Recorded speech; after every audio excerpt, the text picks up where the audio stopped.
नमस्कार, यो समाचारमा स्वागत छ। म मेनुका श्रेष्ठ। म अपेक्षा तिमिल सेना। सुरु गरौँ अहिलेसम्मका प्रमुख समाचारबाट।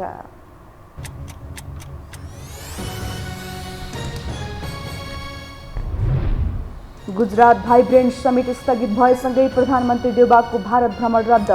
संसदको अवरोध हटाउन राजनीतिक दलहरूबीच सहमति खोज्नुपर्नेमा पौडेलको जोड। नेकपा एमालेको जिल्ला अधिवेशन भोलिबाट सुरु हुँदै अध्यक्ष ओलीले भर्चुअल माध्यमबाट एकसाथ सम्बोधन गर्ने। काठमाडौँको अधिवेशनमा 1 लाख कार्यकर्ता उतार्ने तयारी। प्राचीन मध्यकालमा कुदिएका महत्त्वपूर्ण मूर्तिहरू चोरी हुने क्रम बढ्दो। तस्करीमा अन्तर्राष्ट्रिय गिरोह नै सक्रिय। संरक्षणमा सरकारवालाको बेवास्ता। कजाकिस्तानमा सर्वसाधारण र प्रहरी बीचको झडपमा दर्जनौंको मृत्यु, 300 बढी घाइते भएको सरकारी दाबी। राष्ट्रपतिद्वारा अन्तर्राष्ट्रिय समुदायसँग सहयोगको अपील। र पीएम कप टी20 क्रिकेट प्रतियोगिताको खेल तालिका सार्वजनिक।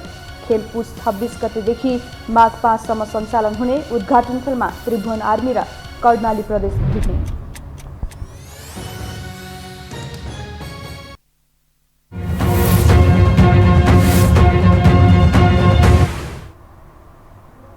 अब समाचार विस्तारमा।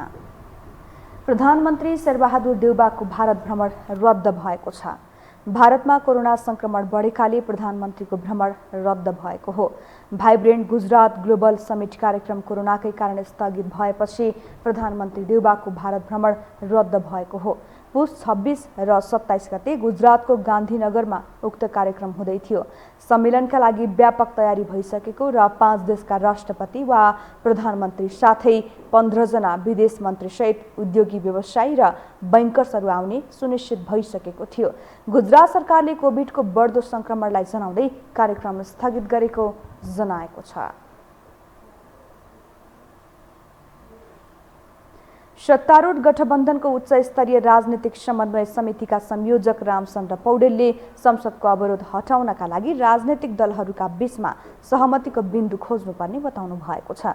आज प्रधानमन्त्री निवास बालुवाटारमा बसेको समितिको बैठकपछि सञ्चारकर्मीहरूलाई संक्षिप्त प्रतिक्रिया दिँदै नेपाली कांग्रेसका नेता तथा उच्च स्तरीय राजनीतिक समन्वय समितिका संयोजक पौडेलले संसदको अवरोध हटाउनका लागि सहमतिको बिन्दुको खोजी गर्नुपर्ने बताउनु भएको हो। उहाँले समितिको बैठकमा आफूले संसद र अदालतको अवरोध हटाउनका लागि सहमति र सम्झौताको बिन्दु खोज्नुपर्ने कुरा राखेको पनि जानकारी दिनुभयो। उहाँले सबै गतिरोधहरूलाई हटाएर मुलुकलाई गति दिनुपर्ने बताउनुभयो। सबै नेताहरूलाई मैले अनुरोध गरेको छु कि सहमति सम्झौता कहीँ बिन्दु खोजौँ, कुनै न कुनै सहमतिको बिन्दु खोजौँ र चाहिँ तर यो अदालतको अवरोध, संसदको अवरोध, यो मुलुकमा एमसिसीका अवरोध, जति पनि अवरोधहरू छन् सबै गतिरोध जसलाई हटाएर मुलुकलाई अब गति दिनु पर्यो।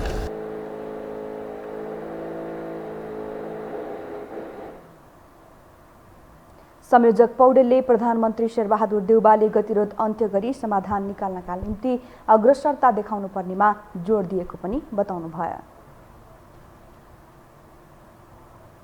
करिब 5 महिना अघि कानुनी प्रक्रियाबाट बनेको सरकारलाई आफ्नो औचित्य पुष्टि गर्नै हम्मे परेको छ। सरकारका काम कारबाहीदेखि राष्ट्रिय मुद्दामा असफल देखिएको सरकारलाई गठबन्धन र प्रतिपक्षको दबाव झेल्नै सकस परेको हो। एक रिपोर्ट। प्रधानमन्त्री शेरबहादुर देउबाले बुधबार पार्टीका वरिष्ठ नेता तथा उच्च स्तरीय राजनैतिक संयन्त्रका संयोजक रामचन्द्र पौडेललाई एमाले अध्यक्ष केपी शर्मा ओलीको निवास बालकोट पठाए। प्रमुख प्रतिपक्ष एमालेको अवरोधकै कारण गत भदौ 23 देखि संसद चल्नै नसक्ने अवस्था बनेपछि प्रधानमन्त्री देउबाले पौडेललाई विशेष दूत बनाएर बालकोट पठाएका हुन्। तर संसद अवरोध खुलाउनु मात्रै पौडेलको बालकोट यात्राको लक्ष्य थिएन। ओलीलाई सहमतिमा ल्याएर सहकार्यकै प्रस्ताव लिएर पौडेल बालकोट पुगेका हुन्। तर जवाफमा ओलीले एमालेको सहयोग र सहकार्य चाहिने भए अपवित्र गठबन्धन तोड्नुपर्ने र आफूले कारबाही गरेका सांसदको पद खारेज हुनुपर्ने पुरानै अडान दोहोर्याएपछि पौडेल फर्किए। त्यही कुरा बिहीबार बसेको संयन्त्रको बैठकमा पौडेलले ब्रिफिङ गरेपछि गठबन्धनमा एक खाले सहमति जुटेको छ। सहयात्री दलहरूले ओलीसँग वार्ता गर्न आग्रह गरेपछि अब प्रधानमन्त्री देउबा र ओलीबीच भेटवार्ता हुने भएको छ। सबै नेताहरूलाई मैले अनुरोध गरेको छु कि सहमति सम्झौता कहीँ बिन्दु खोजौँ, कुनै न कुनै सहमतिको बिन्दु खोजौँ। उहाँले अलिअलि आफ्नो दुखेसो गुनेसोहरू गर्नुभएको छ, तिनका बावजुद पनि त समाधान त चाहियो, निकास त चाहियो नि जसरी पनि भन्ने कुरा मेरो छ होइन। प्रधानमन्त्रीले तपाईँ कुरा गर्नुहोस् भनेर भनेको छु। वार्ताको प्रस्ताव गर्दा समेत प्रधानमन्त्रीले चासो नदेखाएको प्रति पौडेलसँग ओलीले रोष प्रकट गरेका थिए। तर गठबन्धनको दबावमा रहेका देउबाले ओलीसँग एक्लै छलफल गर्न सकिरहेका छैनन्, किनकि देउबालाई ओलीसँग वार्ता गर्न पठाए ओलीको उल्झनमा देउबा अल्झिएर गठबन्धनमै खटपट आउन सक्ने भएले नेताहरूलाई सताएको छ। तथापि बिहिबारको बैठकमा ओलीसँग वार्ता गर्न प्रधानमन्त्रीलाई पठाउन गठबन्धन राजी भएको छ। ओली र देउबा मिल्न सक्छन् भन्ने कुरामा म पनि शङ्का गर्छु। सम्भव छ उहाँहरू, किनभने उहाँहरू कहिल्यै पनि आफ्नो नीतिगत सिद्धान्तगत दलगत सिद्धान्त अडिग हुनुहुन्न, जसले सत्ता कसरी टिकाउने भन्ने कुरामा हुनुहुन्छ र आफ्नो प्रतिस्पर्धी शत्रु अथवा अर्को दललाई विपक्षलाई कसरी किनारा लगाउने भन्ने कुरामा उहाँहरू च्याम्पियन हुनुहुन्छ। त्यसमा यस्तो गर्न सक्नुहुन्छ, तर नेपाली जनताले यो कुरो चाहिँ स्वीकार्छन् जस्तो मलाई लाग्दैन। सरकार सञ्चालनमा प्रतिपक्षदेखि गठबन्धन तथा पार्टीकै प्लानमा देउबा छन्। यति बेला राष्ट्रिय सहमतिमा ओलीलाई पनि सहभागी गराउने नीति देउबाको देखिन्छ। यसो गर्दा मात्रै एमसीसी लगायतका मुद्दामा सुरक्षित हुन सकिन्छ। यसै कारण पनि ओलीसँग निकट रहनै पर्ने बाध्यता देउबालाई छ, नत्र ओलीको सरकारलाई हटाउनुको औचित्य पुष्टि हुने छैन। यता विश्वव्यापी ओमिक्रोन लगायतका विषयमा सरकार अलमल छ। ओली सरकारको पालामा अघि बढेका विकास योजनामाथि देउबा सरकारले कैँची चलाएको छ। पार्टीभित्रको एक पङ्क्तिले मोर्चाबन्दी नै गरेर देउबालाई घेराबन्दी गर्ने तयारी गरेको छ। फलत असफल सिद्धको दिशामा अघि बढेको सरकारलाई सफलताको ग्राफमा चढाउन देउबालाई चुनौतीका चाङ नै परेका छन्। यो हो टेलिभिजनका लागि सन्तोष बिके थापा, काठमाडौँ। एमालेका अध्यक्ष केपी शर्मा ओलीले पार्टीका 77वटै जिल्ला अधिवेशनलाई भोलि भर्चुअल माध्यमबाट सम्बोधन गर्ने हुनुभएको छ। भोलि बिहान 11 बजे केन्द्रीय कार्यालयको एक्सन रुमबाट एकैसाथ भर्चुअल उद्घाटन र सम्बोधन गर्ने कार्यक्रम रहेको केन्द्रीय प्रचार विभाग उपप्रमुख विष्णु रिजालले जानकारी दिनुभयो। एमालेको 10औं महाधिवेशन गत मङ्सिरमै सकिए पनि जिल्ला अधिवेशन एकसाथ भोलि उद्घाटन हुन लागेको हो। नेकपा एमालेको शुक्रबार हुने काठमाडौँ जिल्ला अधिवेशनको उद्घाटन कार्यक्रममा 1 लाख जना सहभागी गराउने दाबी गरेको छ। मुलपानी क्रिकेट मैदानमा हुने जिल्ला अधिवेशनको उद्घाटन कार्यक्रममा 1 लाख कार्यकर्ता सहभागी गराउने र त्यसको तयारी पूरा भएको जिल्ला अध्यक्ष कृष्ण राईले जानकारी दिनुभयो।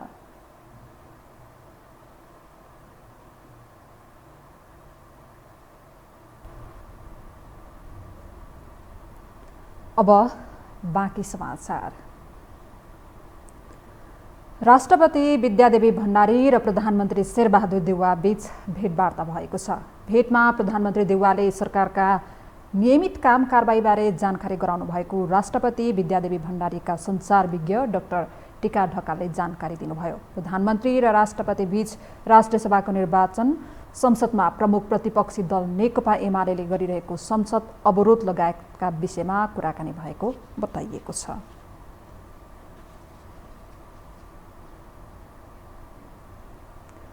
संस्कृति पर्यटन तथा नागरिक उड्डयन मन्त्री प्रेमबहादुर आलेले नारायणहिटी सङ्ग्रहालयभित्रबाट बतास समूहलाई हटाउने प्रक्रिया अगाडि बढाउने बताउनु भएको छ। आज सञ्चारकर्मीहरूलाई प्रतिक्रिया दिँदै मन्त्री आलेले नारायणहिटी सङ्ग्रहालयमा रेस्टुरेन्ट लगायतको भौतिक संरचना निर्माण गरिरहेको बतास समूहलाई त्यहाँबाट हटाउने बताउनु भएको हो। उहाँले सो समूहलाई कुन प्रक्रिया मार्फत हटाउने भन्ने विषयमा आफू छलफलमा रहेको उहाँले बताउनुभयो। मन्त्री आलेले मन्त्री स्तरबाट वा मन्त्री परिषदबाट निर्णय गरेर भए पनि हटाई छाड्ने अडान लिनुभयो। सङ्ग्रहालयमा जुन चाहिने गतिविधि भएको छ, आज पावरमा भएको बेला एउटा व्यक्तिले त्यो लिने लिजमा, भोलि अर्को पावरमा भएको बेला अर्कोले लिने, पर्सि अर्को पावरमा भएको बेला अर्कोले लिने, यो गर्दै जाँदाखेरि त्यहाँ त पुरै चाहिने त्यो चाहिने वातावरणै धमिलो हुन्छ। त्यसो भएन त्यसको संरक्षणको निमित्त चाहे मन्त्री स्तरबाट होस् चाहे क्याबिनेटबाट होस्, यो चाहिँ हामी हटाएरै छोड्छौँ। उहाँले नारायण हेटी सङ्ग्रहालयभित्र बत्ता समूहको प्रवेशको सम्बन्धमा छानबिन सुरु गरिएको पनि बताउनुभयो।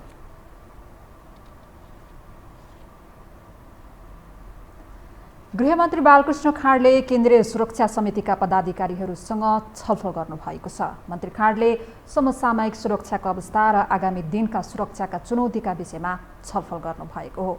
बैठकपछि सञ्चारकर्मीहरूसँग बोल्दै गृह मन्त्रालयका सहसचिव प्रदीप कुमार कोइरालाले बैठकमा राष्ट्रिय सभाको निर्वाचन तथा आसन्न स्थानीय निर्वाचनमा गरिने सुरक्षा तयारीको विषयमा समेत अद्यावधिक छलफल भएको बताउनुभयो। उहाँले प्रधानमन्त्री शेरबहादुर देउवाको भारत भ्रमणको सुरक्षा व्यवस्था केही द्विपक्षीय सुरक्षाका विषयमा पनि छलफल भएको बताउनुभयो।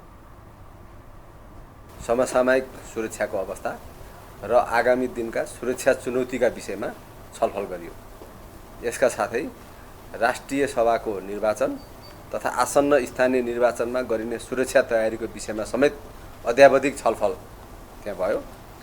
यसका साथै सम्माननीय प्रधानमन्त्रीज्यूको भारत भ्रमणको सुरक्षा व्यवस्था तथा केही द्विपक्षीय सुरक्षाका विषयमा समेत छलफल भयो। यद्यपि प्रधानमन्त्री शेरबहादुर देउवाको भारत भ्रमण स्थगित भएको छ।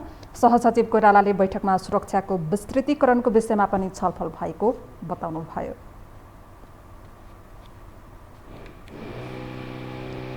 शिक्षा विज्ञान तथा प्रविधि मन्त्री देवेन्द्र पौडेलले काठमाडौँ मेडिकल कलेजको समस्या समाधानका लागि वार्ता गर्न निर्देशन दिनुभएको छ। आज मन्त्री पौडेल सहित प्रमुख जिल्लाधिकारीको टिमले मेडिकल कलेजले चिकित्सा शिक्षा आयोगले तोकेको भन्दा बढी शुल्क लिएको उजुरीपछि कलेजको अनुगमन गर्नुभएको हो। उहाँले मेडिकल कलेजमा पढ्न आएका विद्यार्थीका प्रतिनिधिहरूसँग वार्ता गरेर तत्काल समस्याको समाधान गरी कक्षा सञ्चालन गर्न पनि निर्देशन दिनुभयो। साहबले पक्नुहोस् है, सिडिओ साहबले चाहिँ वार्ता बोलाउनुहोस्, विद्यार्थीका प्रतिनिधिहरू सँगसँगै छोडिदिनुहोस्। मेडिकल काउन्सिल यहाँ चाहिँ पढ्न आएका विद्यार्थीका प्रतिनिधिहरू हो बस त्यही भनेर चाहिँ वार्ता बोलाउनुहोस्। त्यसपछि गएर तपाईँहरू पनि वार्तामा बस्नुहोस् र विद्यार्थीले चाहिँ बढी शुल्क लिएको भनेर जो पेश गर्छन् त्यो चाहिँ उहाँहरूसित भेरिफाई गर्नुहोस् र बढी शुल्क लिएको चाहिँ प्रमाणित भएमा मन्त्रालयको चाहिँ ध्यानाकर्षण रहन्छ र चाहिँ ऐनले गरेको व्यवस्था अनुरूप हामी प्रक्रिया अगाडि बढाउँछौँ। र ऐन विपरीत तपाईँहरू पनि जान मिल्दैन, हामी पनि जान मिल्दैन, यहाँको प्रशासन पनि जान मिल्दैन। चिकित्सा शिक्षा आयोगले चाहिँ त्यस प्रकृतिको नमिल्ने प्रकृतिको ऐन बनाएर तपाईँहरूलाई चाहिँ दबाब विद्यार्थीले दिएका रहेछन् भनेदेखि चिकित्सा शिक्षा आयोगलाई हामी सम्बन्धित निकायमा बोलाएर कुरा गर्छौँ। त्यस्तै कलेजका प्रधानाचार्य रतेन्द्र नाथ श्रेष्ठले कलेजले चिकित्सा शिक्षा आयोगको ऐन अनुसार होस्टेलको व्यवस्था गरेको र अहिले आयोगले होस्टेल ऐच्छिक भन्न नमिल्ने बताउनुभयो।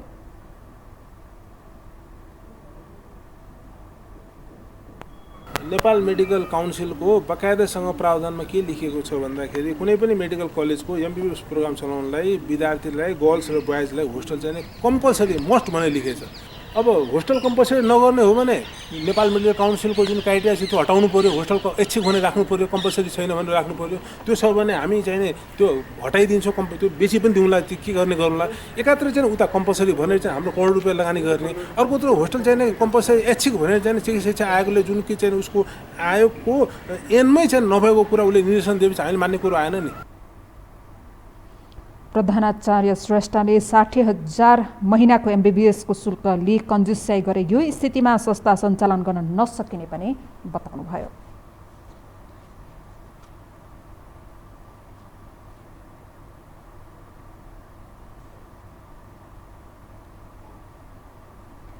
हामीसँग समाचार अझै बाँकी नै छन्, अहिलेलाई विश्राम।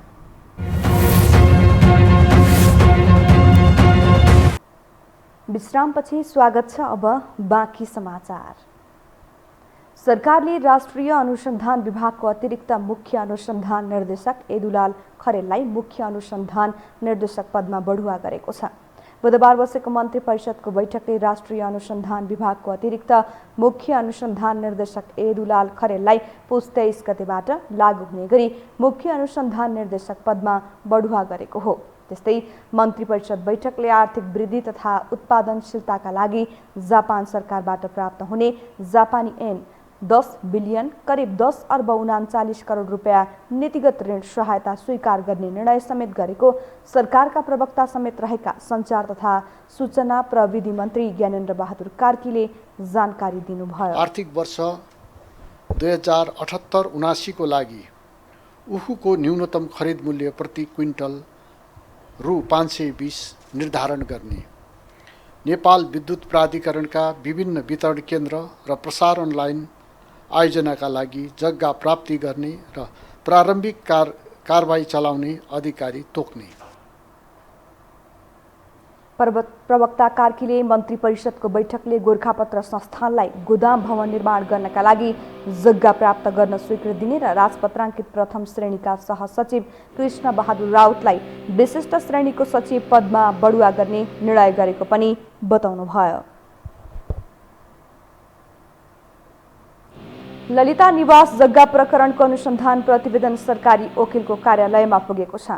केन्द्रीय अनुसन्धान ब्युरोले अध्ययन गरेको बालुवाटार स्थित ललिता निवास जग्गा प्रकरणको अध्ययन प्रतिवेदन आज ब्युरोले जिल्ला सरकारी वकिलको कार्यालय काठमाडौँलाई बुझाएको हो।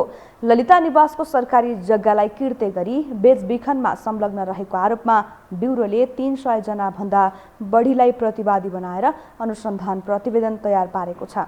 जिल्ला सरकारी वकिल कार्यालय काठमाडौँका सहन्यायाधिवक्ता गंगा प्रसाद पौडेलले प्रतिवेदन कार्यालयमा आइपुगेको बताउनुभयो। प्रोसिडियर त अब भर्खरै यहाँ मिसिल अब प्रहरीले चाहिँ यहाँ बुझाउँदैछ भनौँ न, सरस्वती बुझाउनलाई सरस्वती भयो। अझै पनि त्यहाँ चाहिँ अब दर्ता गरेर अब अध्ययनको लागि चाहिँ हामीले मान्छेहरू रिपोर्ट गर्छौँ, तोक्छौँ, सरकारी वकिल तोक्छौँ। अनि त्यसपछि सरकारी वकिलहरूले अध्ययन गर्नुहुन्छ। अनि अध्ययन गरेपछि अब यो चाहिँ अनुसन्धान पुरा भएको अवस्था भयो भने चाहिँ मुद्दा चल्ने नचल्ने निर्णय हुन्छ। सहन्यायाधिवक्ता पौडेलले प्रहरीले जतिजनालाई प्रतिवादी बनाएको भए पनि सरकारी वकिल कार्यालयले अध्ययन गरिसकेपछि प्रतिवादी घटबड हुन सक्ने बताउनुभयो।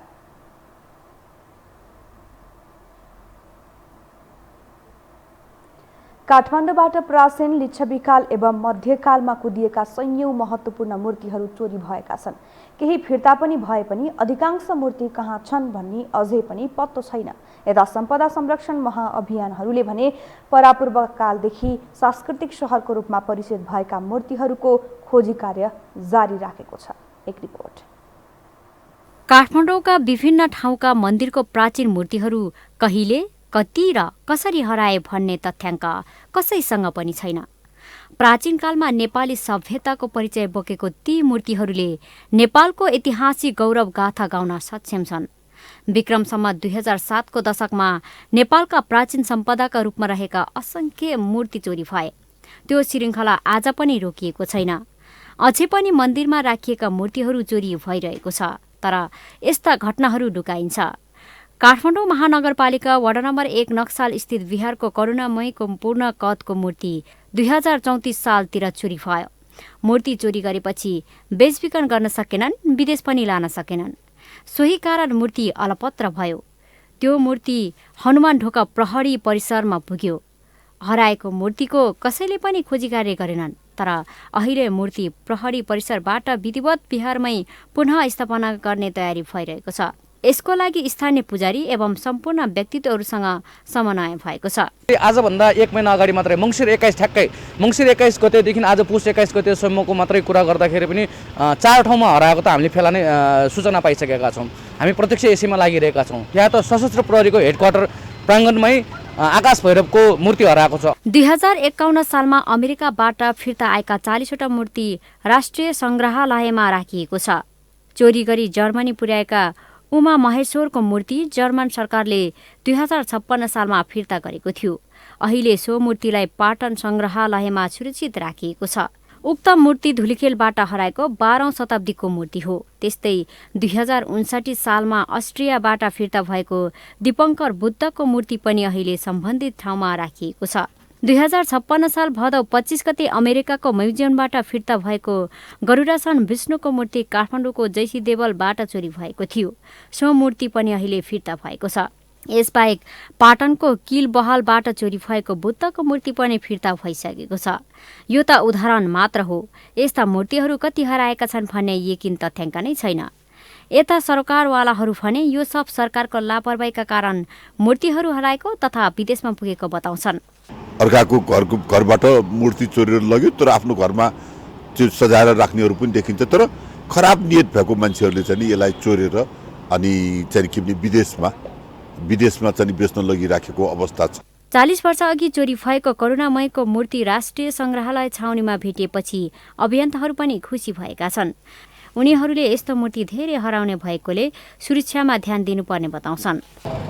हनुमानको चौकी गए र त्यहाँ सोधपुछ हुँदाखेरि त्यो मूर्तिलाई व्यवस्थित गर्नको लागि, व्यवस्थित गरेर राख्नको लागि हाम्रो म्युजियम छाउनीमा राखेको कुरा थाहा भयो। पूजा बाजा गरेर, छेवा पूजा गरेर, बाजा बजाएर एकदमै खुसीका साथ उत्साह ल्याउनलाई हामी चाहिँ तयारीमा छौँ। यता जनप्रतिनिधिहरू काठमाडौँबाट हराएका मूर्तिहरूको खोजी कार्य गर्न लागि परेका छन्। अहिले भेटिएको करुणामय मूर्ति नक्सलमा ल्याउने तयारी भइरहेको जनप्रतिनिधिहरू बताउँछन्। हाम्रो अर्को बुद्धको काठको मूर्ति पनि हराएको छ, त्यसको पनि हामी खोजी नीति गरिरहेका छौँ। त्यो नक्सलकै हो। त्यहाँ चाहिँ एउटा शङ्करकृति महाविहार छ। त्यो विहारमा चाहिँ अब मेन भवन चाहिँ बनाइसक्यो पुरातत्व विभागद्वारा चाहिँ, तर त्यहाँ भगवानको मूर्ति चाहिँ नभएको कारणले गर्दा चाहिँ अब हामी त्यसको पनि खोजीमा चाहिँ हामी लागिरहेका छौँ। नक्सलको शङ्कर कृति विहारमा 3वटा मूर्ति हराएकोमा 2वटा भेटिएको र अर्को बुद्धको मूर्तिको खोजी कार्य भइरहेको स्थानीय बासिन्दाहरू बताउँछन्। यहाँ अहिले हामीले थाहा पाउनुको 3 मूर्ति हराएको छ। एउटा कर्णामाई, एउटा बासुरीनाग र हजुरको यी छ मानको नेपालमा अलपत्र अवस्थामा छाडिएका सयौं वर्ष पुराना मूर्तिहरू विदेशमा लाखौं डलरमा बिक्री हुने भएपछि मूर्तिहरू चोरी हुन्छन्। यस्ता खालका ऐतिहासिक मूर्तिहरू वैधानिक रूपमा खरिद बिक्री हुँदैनन्। त्यसैले चोर बाटोबाट विदेश पुर्याउनको लागि अन्तर्राष्ट्रिय गिरोह नै सक्रिय रहेको देखिन्छ।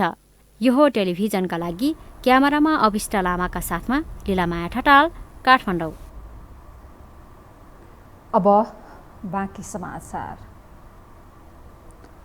ललितपुरको भैँसेपाटे स्थित निर्माणाधीन मन्त्री आवास क्षेत्रले बाटोको मापदण्ड मिचेको भन्दै स्थानीयले विरोध सुरु गरेका छन्। नागरिकको जग्गा अधिग्रहण गरेर मन्त्रीहरूका लागि आलिशान महलहरू बनिरहेको यो स्थानमा बाटो समेत महलले नै खाइदिएपछि त्यसको विरोधमा स्थानीय आन्दोलित बनेका हुन्। एक रिपोर्ट। ललितपुरको भैँसीपाटीमा मन्त्रीहरूका लागि 24वटा र राष्ट्रिय सभा अध्यक्ष, उपाध्यक्ष र प्रतिनिधि सभाका उपसभामुखका लागि क्वार्टर निर्माण भइरहेको छ। ठेक्का सम्झौता अनुसार गत कार्तिकसम्म तयार भइसक्नुपर्ने यी भवनहरू अन्तिम अवस्थामा छन्। तर स्थानीयले भने बाटो मिचेको भन्दै किन आन्दोलित बने त्यो बुझ्न भने केही समय अघि जानुपर्ने हुन्छ। भैँसीपाटी आवास क्षेत्र निर्माणका लागि 2032 सालमै स्थानीयबाट 493 रोपनी जग्गा अधिग्रहण गरिएको थियो।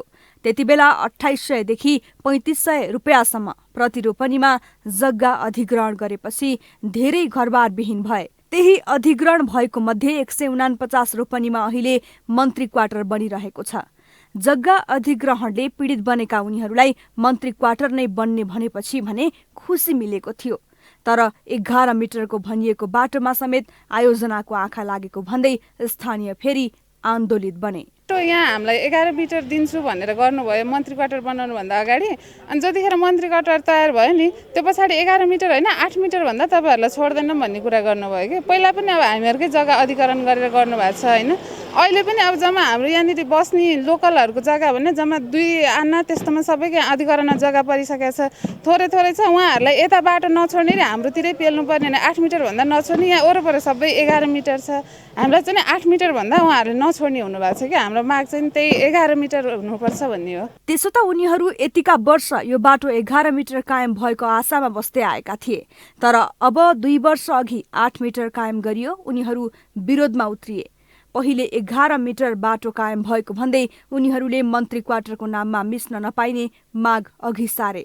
ओडाले पनि 11 मिटरकै बाटो कायम राख्न सिफारिस गरेकोले त्यो मिच्न नपाइने उनीहरूले माग राखे। आयोजना विरोधपछि पछि हट्यो अनि अहिले जस्ताले बारेको स्थानसम्म खुम्चिएर बाटो छोड्न बाध्य बन्यो। तर अहिले आएर फेरि बाटो मिचिएपछि उनीहरूले विभिन्न निकायमा धाइरहेका छन्।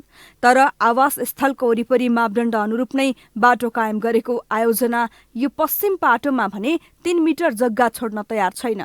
यदि आयोजनाले भने बमोजिम भए बाटो 11 मिटर कायम गर्न स्थानीयले पनि आधा जग्गा दिनुपर्ने हुन्छ। तर यसअघि नै घरबारविहीन भएकाहरू आवास क्षेत्रको खाली जग्गा छोडेर अरू जग्गा दिन सक्ने अवस्थामा छैनन्। अब यहाँ अग्लो पर्खाल बन्नेछ भने दुवैपट्टि फुटपाथ र ढल समेत नभएको 8 फुटे बाटोले बत्तीको फेदमा अँध्यारो हुने स्थानीयको डर छ। हामीले हाम्रो माग चाहिँ यो 11 मिटरको बाटो हो।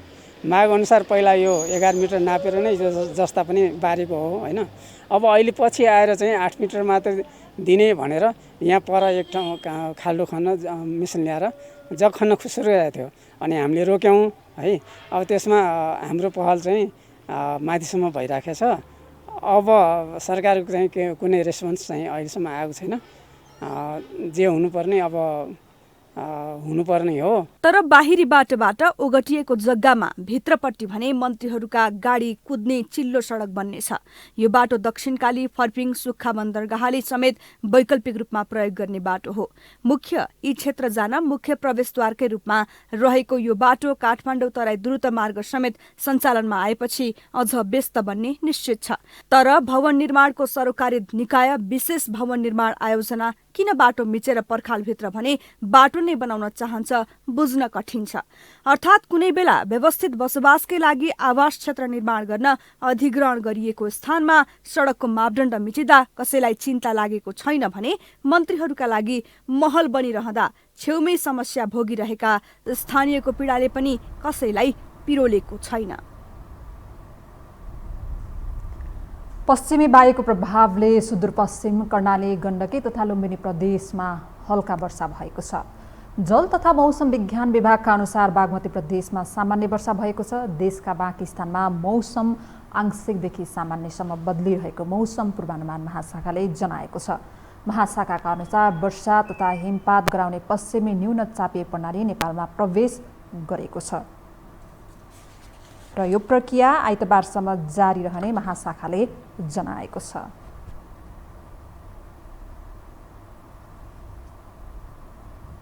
पछिल्लो 24 घण्टामा नेपालमा थप 540 जनामा कोरोना संक्रमण पुष्टि भएको छ। स्वास्थ्य तथा जनसङ्ख्या मन्त्रालयका अनुसार पछिल्लो 24 घण्टामा पीसीआर विधिबाट 7209 र एन्टिजेन विधिबाट 4890 जनामा परीक्षण गर्दा 540 जनामा कोरोना संक्रमण देखिएको हो।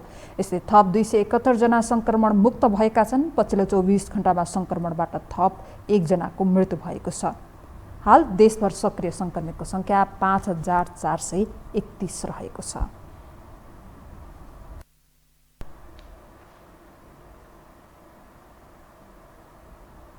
अब पालो आर्थिक समाचारको।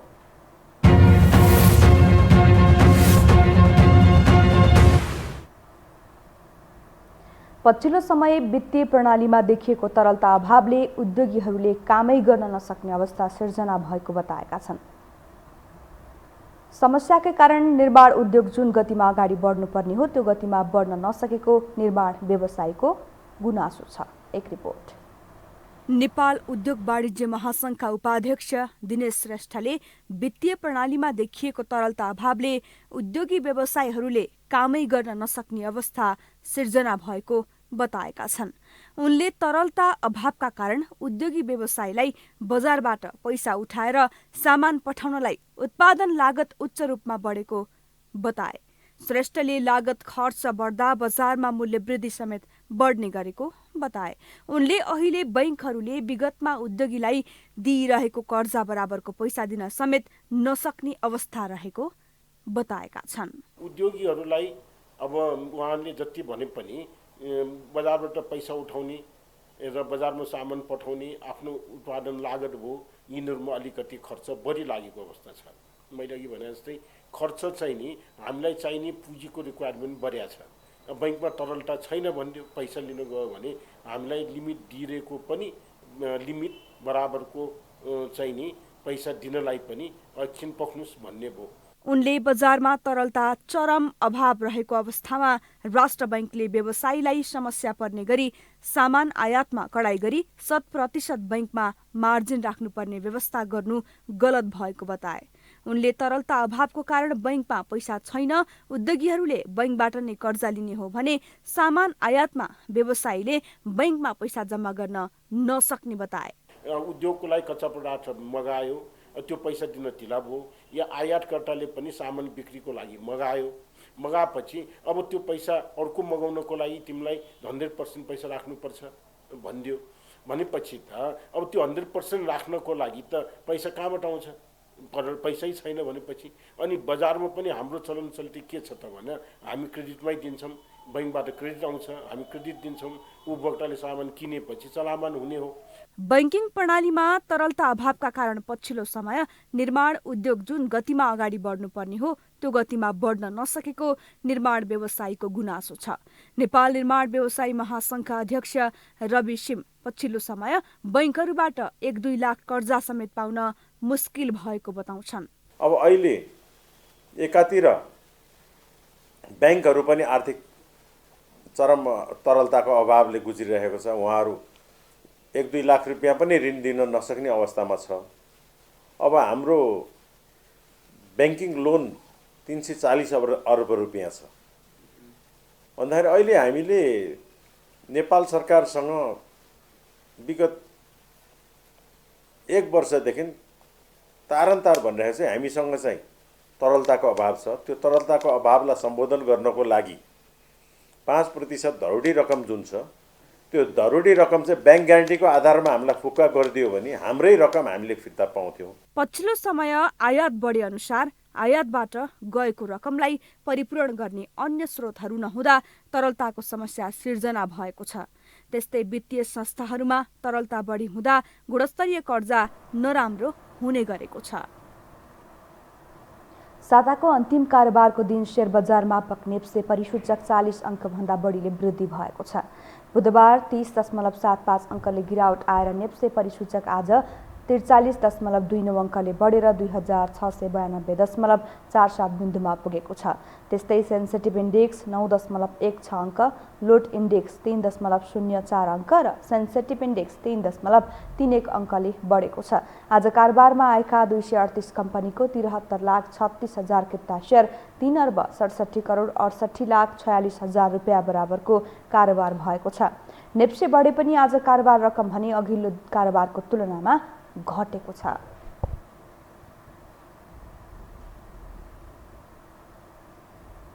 हामीसँग अन्तर्राष्ट्रिय र खेल समाचार बाँकी नै छन्। अहिलेलाई विश्राम।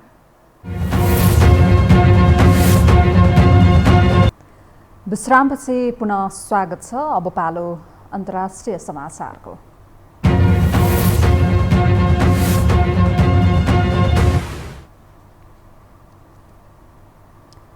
कजाकिस्तानमा सर्वसाधारण र प्रहरी बीच भएको झडपमा दर्जनौं सर्वसाधारणको ज्यान गएको छ। घटनामा कम्तीमा 8 जना प्रहरी र राष्ट्रिय गार्ड सेनाको पनि मृत्यु भएको बताइएको छ। घटनामा 300 भन्दा बढी घाइते भएको सरकारी दाबी छ। रुसको नेतृत्वमा रहेको सैन्य गठबन्धनले मध्य एसियाली मुलुकमा शान्ति सेना पठाउने निर्णयको विरोधमा प्रदर्शन भएको हो। प्रदर्शन नियन्त्रण गर्न प्रहरीले बल प्रयोग गर्दा दर्जनौं सर्वसाधारण मारिएको अन्तर्राष्ट्रिय सञ्चार माध्यमहरूले जनाएका छन्। यता तनाव बढ्दै गएपछि राष्ट्रपति कासिम जोमाट तोकाएभले अन्तर्राष्ट्रिय समुदायसँग सहयोगको अपिल समेत गरेका छन्।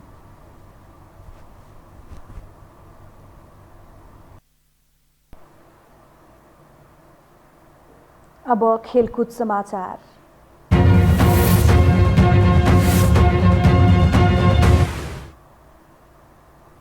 नेपाल क्रिकेट संघ क्यानले प्रधानमन्त्री पीएम कप टी20 क्रिकेट प्रतियोगिताको खेल तालिका सार्वजनिक गरेको छ। क्यानले आज एक विज्ञप्ति जारी गर्दै खेल तालिका सार्वजनिक गरेको हो। सो प्रतियोगिता पुस 26 गतेबाट माघ 5 गतेसम्म सञ्चालन हुनेछ। उद्घाटन खेलमा त्रिभुवन आर्मी र कर्णाली प्रदेश भिड्नेछन्। पहिलो दिन 4 खेल हुनेछन्।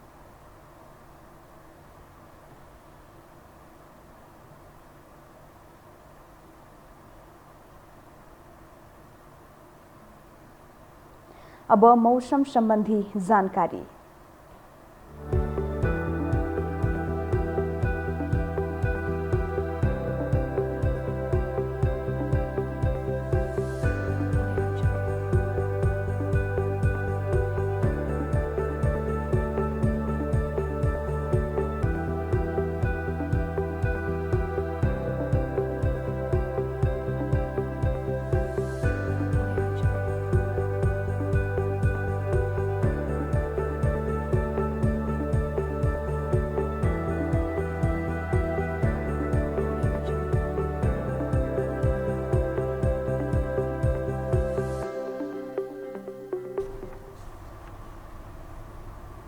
मौसम सम्बन्धी जानकारीसँगै हामी यो समाचारको अन्त्यमा आइपुगेका छौँ। बिदा हुनु अघि प्रमुख समाचार पुनः एकपटक।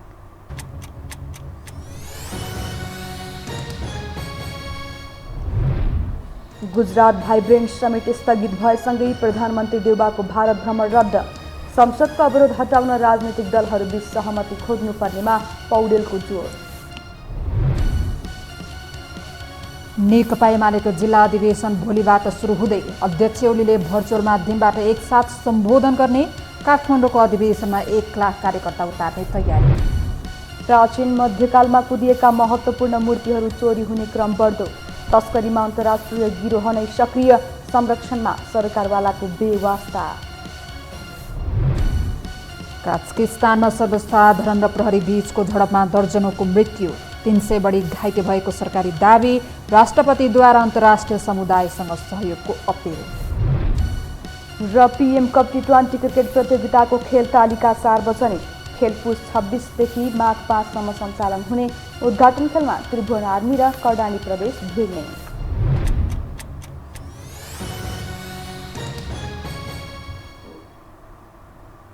हवस् त यो समाचार सकियो। समाचार बुलेटिनका साथै यो टेलिभिजनका सम्पूर्ण कार्यक्रम यो टेलिभिजन.com, यो खबर.com, युट्युब र फेसबुकमा पनि पढ्न र हेर्न सक्नुहुनेछ। मोबाइलमा यो टिभी एप डाउनलोड गरी हामीलाई प्रत्यक्ष हेर्न सक्नुहुनेछ। तथ्यसहितको निष्पक्ष समाचार तथा मनोरञ्जनका लागि हेर्दै रहनुहोला यो टेलिभिजन। नमस्कार।